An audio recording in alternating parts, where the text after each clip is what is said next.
بسم اللہ الرحمن الرحیم۔ رمضان کے روزے۔ خطبہ جمعہ سیدنا حضرت خلیفۃ المسیح ثانی رضی اللہ تعالیٰ عنہ، فرمودہ 11 جون سن 1920 میں سے ایک انتخاب۔ قسط دوم آخری۔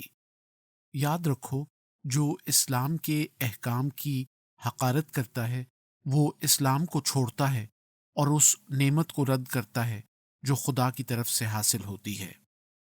گزشتہ سے پیوستہ۔ بعض نادان جو اپنے آپ کو تعلیم یافتہ سمجھتے ہیں لیکن در حقیقت جاہل ہوتے ہیں، کہتے ہیں روزے اس زمانے کے لیے تھے جب کہ لوگ جاہل تھے اور وحشت ان پر غالب تھی اور وہ نفسانی جوشوں پر قابو پائے ہوئے نہ تھے، مگر آج کل کے لوگ علمی طور پر بہت ترقی کر گئے ہیں اور ہم ایسی ترقی پا گئے ہیں کہ ہمیں ڈنڈے اور مشقتوں کے ذریعے خدا کے جلال کا قائل نہیں کیا جا سکتا، مگر ایسے لوگ نہیں جانتے کہ اگر عملی جد و جہد کے بغیر روحانی مراتب حاصل ہو سکتے تو محمد صلی اللہ علیہ وسلم کے لیے یہ جد و جہد ضروری نہ ہوتی، کیونکہ ان سے زیادہ کون اپنے نفس پر قابو پانے والا ہو سکتا ہے اور علم میں کون آپ کا مقابلہ کر سکتا ہے۔ مگر باوجود اس کے آپ صلی اللہ علیہ وسلم ریاضت کرتے تھے۔ پھر جن کو وحشی اور ناتعلیم یافتہ کہا جاتا ہے، ان کی قربانیوں کا یہ کیا مقابلہ کر سکتے ہیں جو ان کو وحشی کہتے ہیں؟ یہ لوگ جو بڑے سے بڑا آئیڈیل پیش کر سکتے ہیں وہ یہ ہے کہ قوم اور ملک کی خاطر اپنی ذات کو قربان کر سکتے ہوں۔ اگر ہم اسی کو مد نظر رکھیں اور صحابہ رضوان اللہ علیہم کے جوش اور قربانیوں کو مذہبی نہ سمجھیں تو کیا اس کا بھی انکار کر دیا جائے گا کہ ان لوگوں نے اپنی قوم اور ملک کے لیے جو قربانیاں کیں ان کا عشر عشیر بھی یہ لوگ نہیں کر سکتے؟ بس یہ تفرید کا پہلو ہے اور یہ نادانی کے خیالات ہیں۔ خدا کے احکام کو ہیلے بہانوں سے ٹلانے کی کوشش نہ کرو۔ شریعت اسلام لعنت نہیں ہے بلکہ رحمت ہے، یہ فضل کی بارش ہے۔ فضلوں کی بارش سے نادان کے سوا کوئی نہیں بھاگتا۔ کیا وہ ذمہ دار دانا ہے جو وقت پر ہونے والی بارش سے اپنے کھیت کو بچانے کی کوشش کرے؟ بلکہ وہ تو کوشش کرے گا کہ تمام پانی کو جمع کرے، اور اگر اس میں دینداری اور تقوی نہ ہو تو وہ یہاں تک منصوبہ کرتا ہے کہ لوگوں کے کھیتوں کا پانی بھی اپنے کھیت ہی میں ڈال لے۔ وہ پانی کی حفاظت کے لیے منڈیریں بناتا ہے اور سو جتن کرتا ہے۔ اسی طرح اسلام خدا کا فضل ہے۔ جو شخص اس کے احکام کی تعمیل سے بچنا چاہتا ہے وہ خدا کے ان فضلوں والی شریعت کو لعنت قرار دیتا ہے۔ ورنہ کیا وجہ ہے کہ اگر وہ شریعت کو لعنت نہیں سمجھتا تو اس سے بچنے کے لیے ہیلے بہانے تلاش کرتا ہے؟ ہماری جماعت کو چاہیے کہ وہ خوب سمجھ لے کہ شریعت خدا کی رحمت ہے، اس کے احکام کو ٹلانے کے بہانے تلاش کرنا جائز نہیں۔ وہ شخص جو شریعت کے احکام کو ٹلانا چاہتا ہے ہلاکت کو بلاتا ہے اور گناہگار ہوتا ہے۔ گرمی کی شدت کے باعث جو روزہ چھوڑتا ہے اس کو یاد رکھنا چاہیے کہ جہنم کی آگ کی گرمی اس سے بہت زیادہ تیز ہے۔ جب لوگوں نے نبی کریم صلی اللہ علیہ وسلم کے وقت میں جہاد سے بچنے کے لیے گرمی کا بہانہ تلاش کیا تو خدا تعالیٰ نے فرمایا کہ قل نار جہنم اشد حرا، سورہ توبہ آیت 81۔ یہ گرمیاں اتنی گرم نہیں جتنی نار جہنم تیز گرم ہے۔ یہ دنیا کی گرمیاں اس کے مقابلے میں کچھ بھی نہیں۔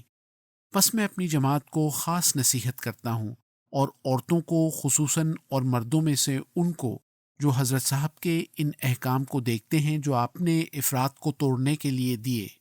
لوگوں نے روزوں کی غرض کو ضائع کر دیا تھا جب انہوں نے اس طرح روزے رکھنے شروع کیے کہ جان نکل جائے مگر روزہ نہ جائے، تو روزہ چونکہ انسان کی ہلاکت کے لیے نہیں بلکہ اس لیے ہے کہ لوگوں کی نجات کا موجب اور زندگی کا باعث ہو۔ اس لیے افراط کے خلاف حضرت اقدس نے فرمایا ہے۔ جو کچھ فرمایا اگر حضرت صاحب کا یہ منشا ہوتا کہ یوں ہی عذر پر روزہ ترک کر دینا چاہیے تو آپ اس پر عمل بھی کرتے۔ آپ نے 74 سال کی عمر پائی۔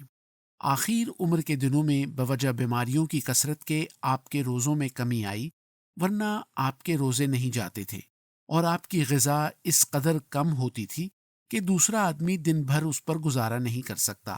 حالانکہ آپ کی تعلیم کا یہ منشا ہوتا تو جتنا کام آپ کو اکیلے کرنا پڑتا تھا اور اکیلے آپ کو ساری دنیا کا مقابلہ کرنا پڑتا تھا، آپ روزے نہ رکھتے۔ لیکن باوجود اس شدت کار اور اس کمزور صحت کے آپ روزے رکھتے تھے اور کوشش کرتے تھے کہ آپ کے روزے نہ جائیں۔ یہ حکم معمولی نہیں، مگر افسوس کے افراد سے نکل کر کچھ لوگ تفرید کی طرف چلے گئے ہیں۔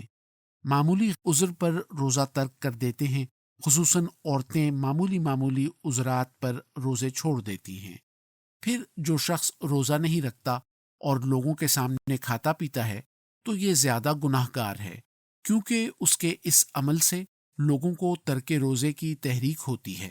اگر کوئی چوری کرتا ہے تو وہ چھپاتا ہے کہ پکڑا نہ جائے، لیکن جو روزہ ترک کرتا ہے اور دوسروں کے سامنے کھاتا پیتا ہے وہ دوسروں کو تحریک کرتا ہے کہ روزہ چھوڑ دیں۔ ایسا آدمی شاعر اللہ کی ہتک کرتا ہے۔ بس ایسے گناہ جو دوسروں کو نظر آتے ہیں اور دوسروں کے لیے تحریک کا موجب ہوتے ہیں، زیادہ سزا کے مستوجب ہوتے ہیں۔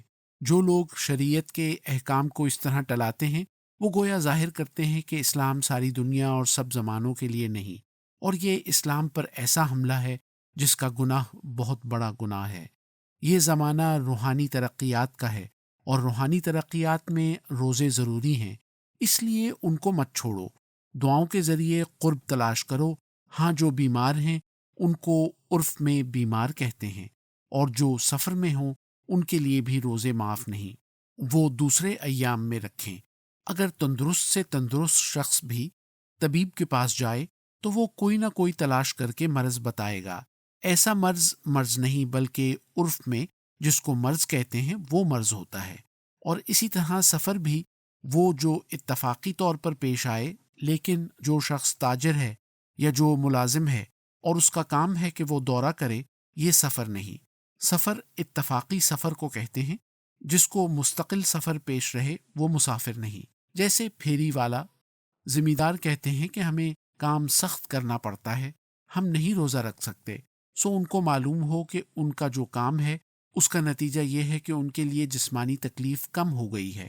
اس سخت کام کے باعث ان کے پٹھوں کی حس کم ہو گئی ہے۔ تم نے دیکھا ہوگا کہ ایک دماغی کام کرنے والا اگر آپریشن کرائے تو اس کے لیے کلوروفارم کی ضرورت ہوتی ہے، اور ذمہ دار کہہ دیتا ہے کہ کلوروفارم کی ضرورت نہیں۔ وجہ یہ ہے کہ دماغی کام کرنے والے کی حس تیز ہے اور اس کی کمزور۔ بس دماغی کام کرنے والے جو ہیں وہ اس محنت کو برداشت نہیں کر سکتے، اس لیے دھوپ سے بچ کر کام کرتے ہیں، اور ذمہ داروں کو جسمانی کام کرنا پڑتا ہے۔ اس لیے اگر وہ روزہ رکھیں تو ان کی سختی پسند حالت کے باعث ان کے لیے کوئی تکلیف نہیں ہو سکتی۔ پڑھنے والا پڑھ پڑھ کر کمزور ہو گیا ہے اور ذمہ دار مضبوط بنایا گیا ہے۔ اس لیے اس قدرت کے سامان کے ماتحت ذمہ داروں کے لیے بھی روزہ کچھ مشکل نہیں۔ میں اپنی جماعت کے لوگوں کو نصیحت کرتا ہوں کہ وہ توجہ کریں کہ نماز تو ایک ایسا حکم ہے جو کسی حالت میں بھی چھوڑا نہیں جا سکتا، لیکن روزہ ایسا ہے کہ بیماری اور سفر میں ملتوی کیا جا سکتا ہے۔ اس کا رکھنا ایمان کے حصول اور تقوی کے لیے ضروری ہے۔ جو لوگ ٹلاتے ہیں وہ اسلام کو دوسروں کی نظروں میں حقیر کرتے ہیں، اور عملی طور پر وہ خود بھی گویا حقارت سے دیکھتے ہیں۔ بس اس سے بچو۔